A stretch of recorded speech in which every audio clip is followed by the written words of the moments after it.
Ay naku, Kalingap Eds ay may ipinagbabawal nga po kay Viancy at kita naman po natin kung ano po yung reaction ni Viancy sa sinabi ni Kalingap Eds. So, ano nga ba iyan? Unang-una sa lahat, alam nyo kapag ang lalaki nagselos, matik yan 100%. Mahal ka niyan. Pero kapag ang lalaki walang pakialam,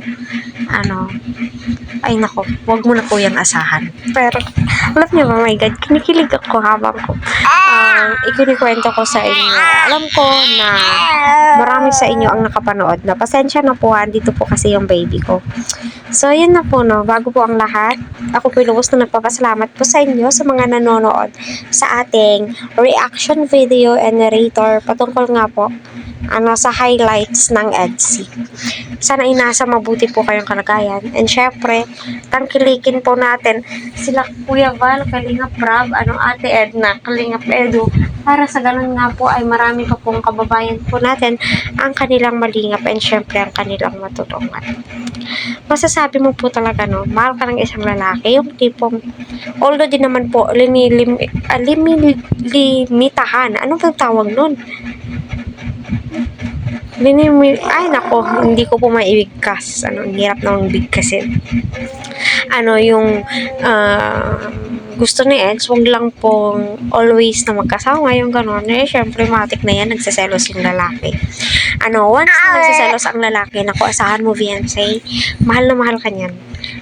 Pero mahirap naman po kasi, no, kapag yung lalaki hindi nagsiselos, diba, parang ramdam mo, bakit ganun?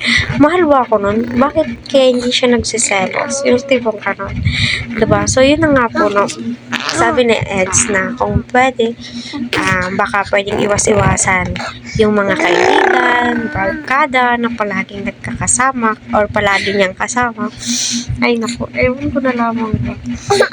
At saka naman po, never naman din po sinabi ni Viancy or never naman daw pong nagselos itong si Viancy kasi updated naman po siya sa mga nangyayari kay Kalingap Ed, sa mga pinupuntahan po niya. Diba? Sana all updated. Diba?